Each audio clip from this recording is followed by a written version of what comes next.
Guys welcome to study with Shreeja. Guys हम अपने channel पर हमेशा बात करते हैं कि बायोलॉजी के किसी भी टॉपिक को स्टडी करने से पहले उससे रिलेटेड कोई फ्लो चार्ट, कोई डायग्राम या ट्रिक्स आप बना लें जो उस टॉपिक से जितने भी इंपॉर्टेंट पॉइंट जो कम्पिटिटिव एग्जाम में पूछे जाते हैं उनको लंबे समय तक लर्न करने में हमारी हेल्प करें।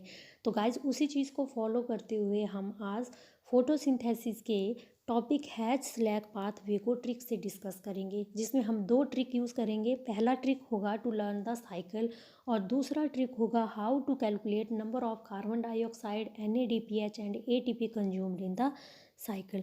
और गाइस आपसे रिक्वेस्ट है कि अगर आपको वीडियो अच्छी लगे तो वीडियो को लाइक करें, शेयर करें, चैनल को सब्सक्राइब करें और कोई सजेशन है तो कमेंट बॉक्स में ज़रूर दें।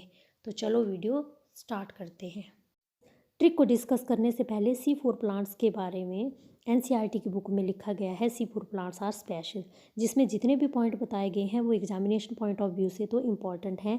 उसके अलावा ये हमें C4 साइकिल को भी अंडरस्टैंड करने में हेल्प करते हैं। तो जल्दी से उन पॉइंट्स को डिस्कस कर लेते हैं। पहला है कि C4 cycle occur in tropical plants. जो गाइस C3 साइकिल है वो सभी प्लांट्स में होता है, वो C4 प्लांट्स में भी होगा और कैम में भी होगा, पर C4 साइकिल जो है वो सिर्फ ट्रॉपिकल प्लांट्स में होता है और ये हाई टेम्परेचर को टॉलरेट करते हैं। उसके बाद सेंसिटिव होते हैं हाई लाइट इंटेंसिटी को। उसके बाद ग्रेटर प्रोडक्टिविटी होती है बायोमास की, क्योंकि गाइस इनमें फोटो रेस्पिरेशन एब्सेंट होती है, फोटो रेस्पिरेशन इनमें नहीं होती है, जिसको हम नेक्स्ट वीडियो में डिस्कस करेंगे। उसके बाद गाइस इनके लीव्स में एक स्पेशल टाइप की एनाटॉमी होती है जिसको बोलते हैं क्रेंच एनाटॉमी। उसमें दो तरह के सेल होते हैं, मेसोफिल सेल और bundle sheath cell. Mesophyll cell को हम शॉर्ट में MSC बोलेंगे और बंडल सीड सेल को शॉर्ट में BSC बोलेंगे। गाइस अब जो मेसोफिल सेल हैं वो C3 प्लांट और C4 प्लांट दोनों में पाए जाते हैं। डिफरेंस ये है कि जो C3 प्लांट के मेसोफिल सेल हैं वो रिच होते हैं इंजाइम रुबिस्को में और C4 के रिच होते हैं इंजाइम पेपेज में, PEPase में। गाइस ये क्वेश्चन पूछा जाता है कि mesophyll cell of C3 plant are rich in, तो हम रुबिस्को बताएंगे। अगर पूछा जाता है mesophyll cell of C4 plant are rich in, तब हम PEPase बताएंगे। उसके बाद गाइस जो बंडल सीड सेल होते हैं वो रिच होते हैं रुबिस्को में, उनमें रुबिस्को होती है। उसके अलावा जो इम्पोर्टेंट डिफरेंस वो है, जो बंडल सीड सेल होते हैं उनमें ग्रेना अब्सेंट होता है। क्लोरोप्लास्ट के अंदर जो ग्रेना है वो बंडल सीड सेल में अब्सेंट होगा और मेसोफिल सेल में वो प्रेजेंट होता है। उसके बाद गाइस इसके एग्जाम्पल से भी क्वेश्चन पूछा जाता है कि which of following is C4 plant. तो उसके लिए आपने एक ट्रिक याद रखना है, मैप्स। M से मेज, A से अमरैंथस, P से पेनिसेटम और S से सोरगम या शुगर केन। अब हम बात करेंगे कैसे हम NCERT में जो C4 साइकिल दिया है उसको ट्रिक से लर्न करते हैं। गाइस हमने बात की क्योंकि इसमें दो तरह के सेल होते हैं, मेसोफिल सेल और bundle sheath cell, master of science और बैचलर ऑफ साइंस।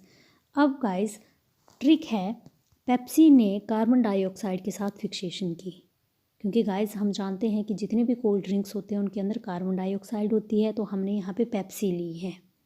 बस गाइस सारी कहानी यहीं से शुरू हुई। पेप्सी से हम लेंगे पेप, फॉस्फोइनोल पायरुवेट, उसमें CO2 ऐड हुई एटमॉस्फेयर से। इन दोनों ने फिक्सेशन कर ली, जो पहला स्टेप है इस साइकिल का। क्या फिक्सेशन की? पेप ने 3 कार्बन और कार्बन डाइऑक्साइड ने 1 कार्बन आपस में जोड़ लिए और बन गया C4 एसिड। गाइस जो NCERT की बुक में C4 एसिड दिया है वो एक्जेलो एसिडिक एसिड है, जो इस साइकिल का पहला स्टेबल प्रोडक्ट है। C4 का कंपाउंड है ये, इसी के नाम से C4 साइकिल का नाम पड़ा है। अब क्या हुआ, हल्ला मच गया कि पेप्सी जो बन गई वो एसिड बन गई। अब क्या किया जाए, तो बोला इसको ट्रांसपोर्ट कर दो MSC से BSC में डाउनवर्ड, है ना। तो ये ट्रांसपोर्ट होगी बंडल सीड सेल में, डाउन से बना डीकार्बोक्सिलेशन। या गाइस इसको ऐसे भी रख सकते हैं याद कि इसने कार्बन डाइऑक्साइड को लिया था तो इसको बोला कि BSC में बंडल सीड सेल में जाके तूने कार्बन डाइऑक्साइड को रिमूव करना है, डीकार्बोक्सिलेशन करनी है, वो है सेकंड स्टेप। इसने क्या कर दी, डिकार्बोक्सिलेशन कर दी, और जो कार्बन बनी वो कार्बन केल्विन साइकिल में चली गई, और ये खुद क्या बन गई, C3 एसिड पायरुवेट। अब पेप्सी ने सोचा कि मैं C3 एसिड बन गई हूँ, अब मुझे ट्रांसपोर्ट हो जाना चाहिए मेसोफिल सेल में। वहाँ जाके उसको पता लगा कि उसको C3 एसिड से PEP बनने के लिए, रीजनरेट होने के लिए 2 ATP भी खर्च करने पड़ेंगे। तो यहाँ पे 2 ATP कंज्यूम्ड भी होते हैं गाइस, इस साइकिल में 2 ATP कंज्यूम यहाँ पे होते हैं। फिर उसने 2 ATP कंज्यूम किए और वो PEP बन गई। अब गाइस इसमें ये भी पूछा जाता है कि फिक्सेशन में कौन सा एंजाइम पार्टिसिपेट करता है। तो हमने पहले ही बात की कि जो C4 साइकिल के मेसोफिल सेल होते हैं उनमें PPकेज फॉस्फोइनोल पायरुवेट कार्बोक्सिलेज एंजाइम होता है, तो वो यहाँ पे पार्टिसिपेट करेगा।